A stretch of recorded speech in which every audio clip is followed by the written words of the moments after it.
Let's make a healthy lunch. Lunch প্রিপারেশনের জন্য সবার প্রথমে কিছু সবজি কেটেছি, গাজর, বিনস, ক্যাপসিকাম, আর তার সাথে কেটেছি একদম অল্প একটু আলু। এর প্যানের মধ্যে অল্প একটু তেল গরম করেছি, তার মধ্যে অ্যাড করেছি আমি আলু আর ওই কেটে রাখা সবজিগুলো। সব একে একে বেশ ভালো করে একটু ফ্রাই করে নিতে হবে। যতটা কম তেলে করা যায় ততটা কম তেলেই আমি রান্নাটা করার চেষ্টা করেছি। আর ক্যাপসিকাম, পেঁয়াজ, কাঁচা লঙ্কাটা শেষের দিকে দিয়েছি। তারপরে অ্যাড করে নিয়েছি আমি ডিম।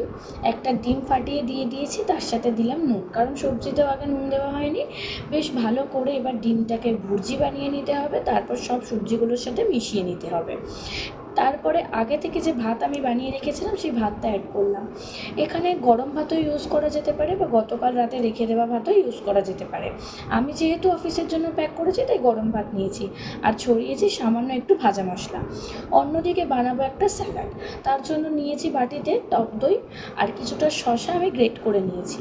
তার সাথে নিয়েছি কোচানো পেঁয়াজ আর কাঁচা লঙ্কা, আর দেবো অল্প সামান্য একটু বিট নুন। ব্যাস, এবার কি মিক্স মিক্স মিক্স মিশিয়ে নাও, নিলেই আমাদের তৈরি লাঞ্চ একেবারে। তারপর সার্ভ করো অফিসে নিয়ে যাওয়ার জন্য। এবার একে একে সার্ভ করি। প্রথমে ভাত ভাজাটা সার্ভ করে নিলাম, তারপরে নিয়ে নিলাম এই স্যালাডটা। এই স্যালাডটা রুটির সাথেও খেতে অপূর্ব লাগে। এর সাথে একটু ভাজা মশলাও অ্যাড করা যেতে পারে, কিন্তু আমি আর আলাদা করে অ্যাড করিনি। আর ফ্রুটসে আজকে নিয়েছিলাম একটা কলা। সব মিলিয়ে এটাই ছিল আজকের আমার লাঞ্চ। অফিসে বেরোনোর সময় বেশি তামঝাম করে রান্না আমার কোনো দিনই পছন্দ না।